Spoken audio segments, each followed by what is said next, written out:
Welcome to The Right Stuff. I am your host, James Mansfield, and today we are going to be looking at beta readers. Now, why am I making this video? Well, because I've seen a lot of discussion around Facebook groups and pages about what a beta reader should be doing or what's the expectation.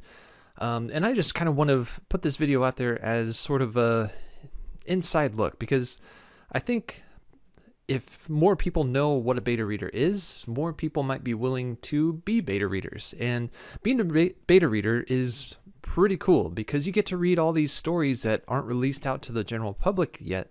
And you get to kind of get an inside look at the author's work before it's ready for everyone else. And I'm also going to take a look at being a beta reader through the lens of a beta reader and not as that of an author. I've done both. I've needed beta readers in the past, and I've also been a beta reader for other authors. And so I think looking at it through the lens of a beta reader can kind of help others understand what being a beta reader is and why it's important, and kind of what you should be doing and expecting as a beta reader. So the question is, what is a beta reader? Well, a beta reader is someone who is going to take a look at the author's work between the point of them writing it out and then doing their own kind of edits. And so when they're done with their edits and they've finished all their drafts, they need a beta reader before they publish it, or probably even before they take it to a professional editor. All right, so a beta reader is going to give that author kind of this general feedback. So I guess let's take a look at some of the things that they're not. Okay, so a beta reader is not an editor. Okay, they're not going to look for grammar mistakes or punctuation mistakes. They're not really going to look for sentence flow, but they're going to look at big picture things such as, is this character well developed? Does the main character kind of have this story arc, a personal journey that they go through? Is the ending satisfactory? And we'll kind of talk about this more, but that's kind of the basic idea of what a beta reader is.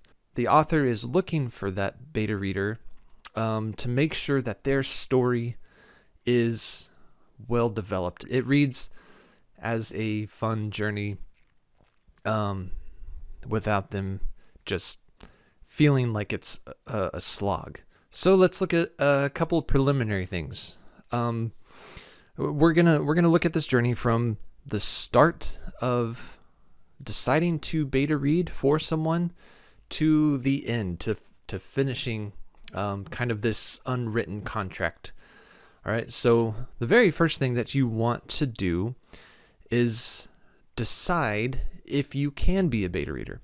Now, this is important because the worst thing that you can do to an author is agree to be a beta reader and then don't finish. Because what that author needs is they need someone to tell them if the story is good or not. And if you agree and then you flake out, that's a huge disservice to the author because they're relying on you for that feedback. So don't be a beta reader if you can't hold up your end of the bargain. And it's up to you to make that decision. It's up to you to kind of assess your life and to assess your other responsibilities before you make this agreement. And you do the author a bigger service if you say no than to say yes and then not finish. All right, so in this agreement, let's say you've taken that step to agree to become a beta reader. Don't DNF unless it's so objectively bad that you just can't, okay? And that could happen. But in my experience, so far at least, it's not like I've beta read for tons and tons of people, but in my experience so far, I have come across stories that maybe don't resonate with me hugely, or it's not like maybe my cup of tea, but I've always finished and I've always been as objective as I can in my feedback. Okay, so reading is subjective. Okay, reading is subjective. You'll like it or you won't, or you'll like parts or not like parts, and that's okay. But as far as making that agreement, not finishing a work that you agree to beta read can have a serious impact on the author.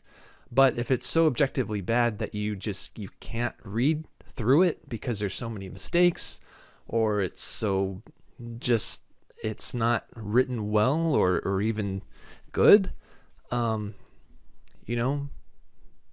feel like that at that point, that's probably a legitimate reason to not finish in an agreement. Now, the next part of this, and kind of a recurring theme through being a beta reader, is communication with the author. And so in order for you to feel comfortable accepting a beta reader position, know what you're getting into. So ask the author questions about the work. What genre is it? How long is it? How long are the chapters? And I've seen a great piece of advice that says beta readers should ask for the first 3 chapters, and if they don't feel like they can get into it, then reject it.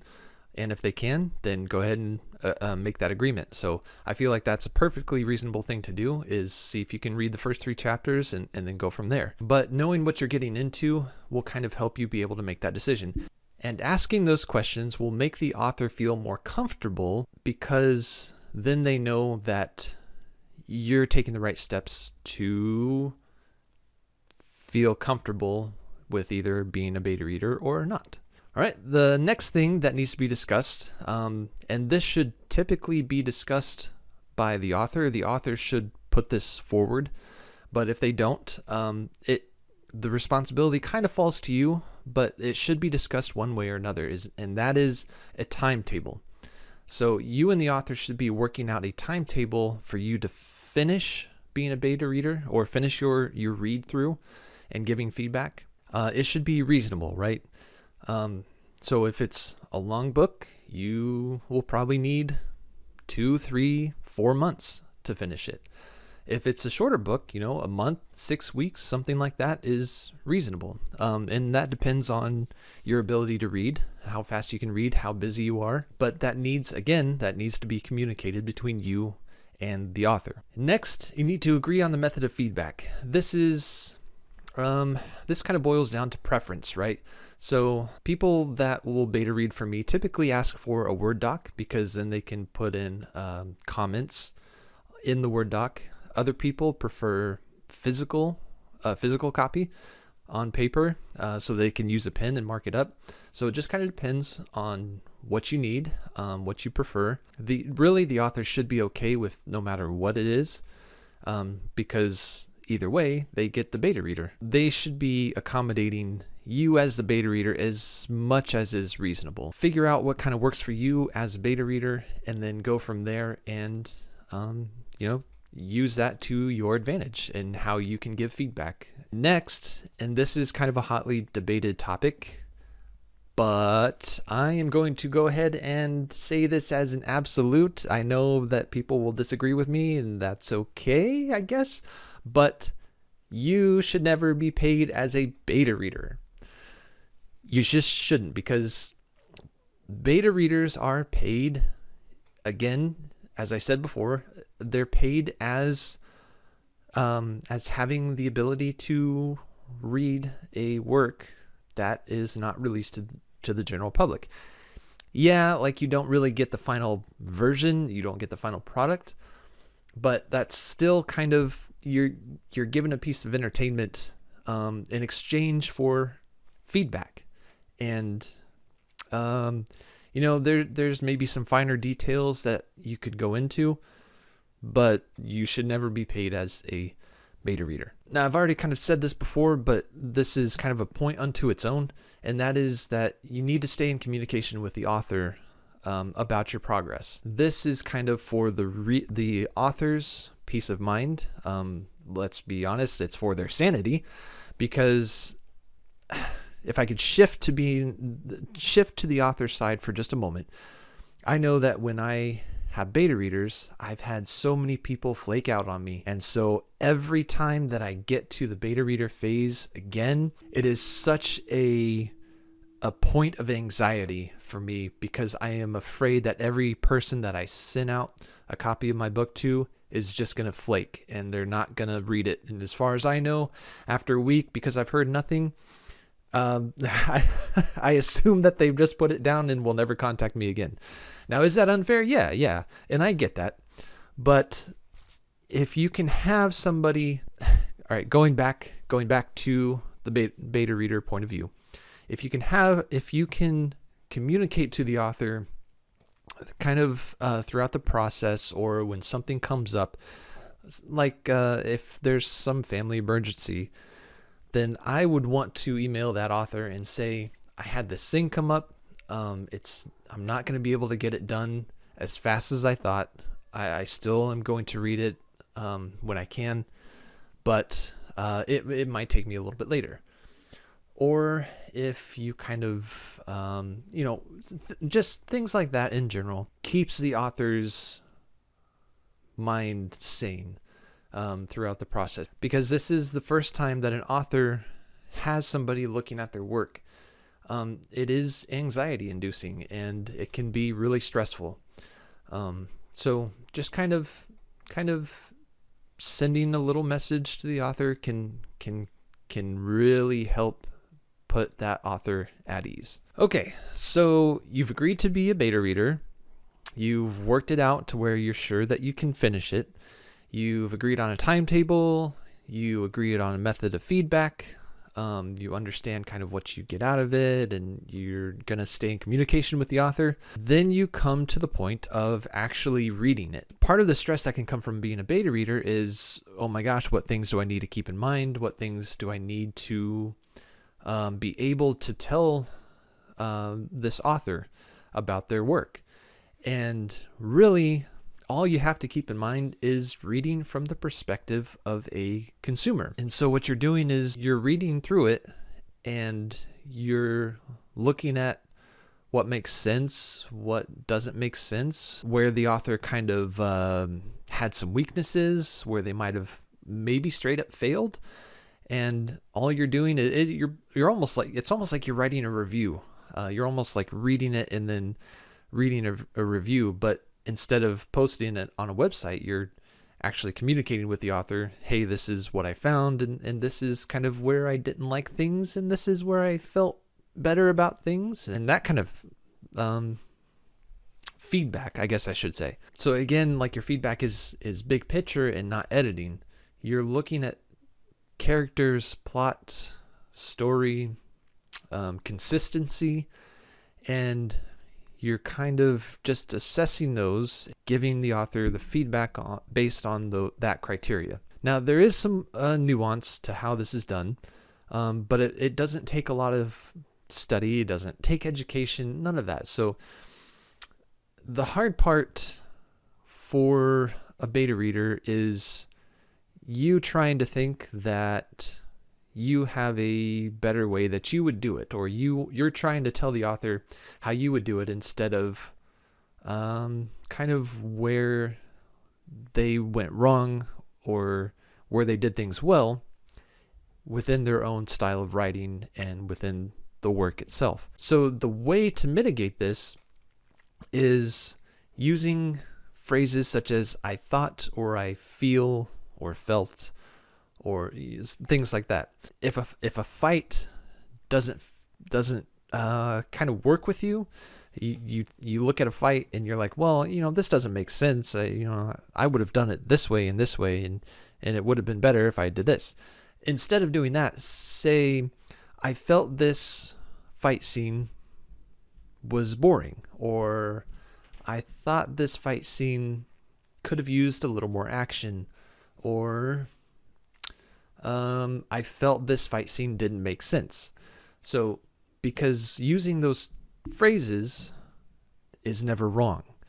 How you feel about something is never wrong. And that still gives the author the feedback that they need, because then they can look at that and say, something's not right here, and I need to figure out what it is, because it's always up to the author to fix the problem and never the beta reader. The beta reader is there to kind of identify potential problems. And I say potential because it may not be a problem that is consistent throughout all their beta readers, and it might just be kind of your own personal assessment. And that's the other thing too, is you, as a beta reader, you always want to offer negatives and positives. And so just taking the time and just lambasting everything that you hate about a book could be useful, but it's not productive, because then the author thinks that their entire work is just one giant failure. So if you can point out things that are good about the work and point out things that are really great and parts that you enjoyed, then that helps the author be able to take your negatives more seriously and not feel so disappointed. And I think it's reasonable to say that in almost any work, there's always at least some positives. So look for those and make sure you include those in your feedback. And then always be willing to offer feedback if the author asks questions, because despite your best efforts, you may not communicate your feedback effectively. I know that there's been a couple of times where I didn't understand something as an author, and I emailed the beta reader back and I was like, well, what does this mean? You said this, but is this reaction a bad thing or is this a good thing? Be sure that you kind of, even after you've submitted your feedback to the author, just make yourself available for a little bit afterwards, and just say, if you have any questions on what I said, feel free to let me know. And they shouldn't be asking you on every little piece, but there might be some things where they just legitimately don't understand and they need a little bit of clarification. And don't forget that, honestly, you should ask questions, whether it be expecting a response for those questions, or whether it be to just ask rhetorical questions, because asking rhetorical questions in your feedback will help the author to look at it and say, they asked this question, that means they don't really understand something. So let me go back and look to see, where I messed up, or figure out why it's not clear, so that I can fix it. And when I actually release it, that other readers will be able to kind of understand this better. Or it could be a question that you ask that the author absolutely intended to have the reader ask.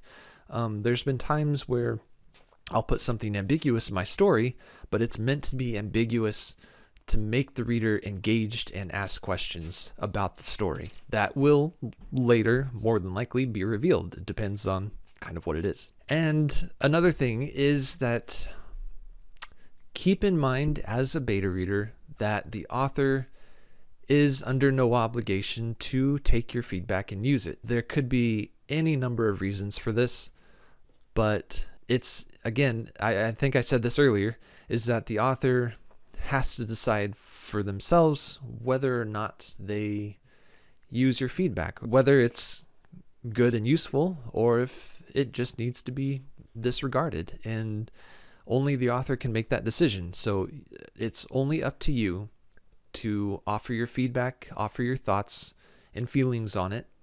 And from there, it's up to them. So just try not to be offended by that, because that's their work. That's their baby. Like they consider that they've poured all this effort and time into it.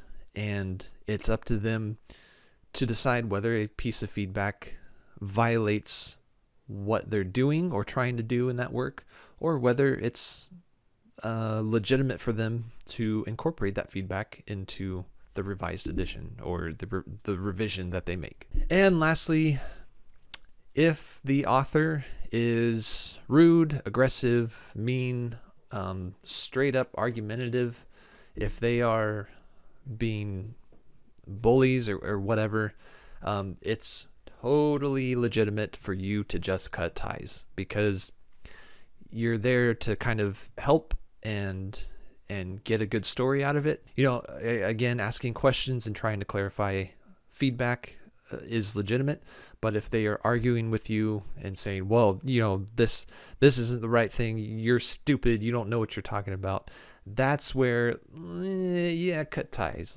Like just just, it's okay to cut it off there, walk away. That's perfectly reasonable. All right. So this has been beta reader topic. If you have any questions, leave it down in the comment. If you have other things to add, or if you think I missed something, feel free to let me know. Drop a like on the video or a dislike. And hopefully this has been informative. And if you're thinking about being a beta reader and finding authors who are looking for beta readers, hopefully this has given you a little bit of kind of understanding in what that role entails. All right, and so I will see you again next time, and keep writing.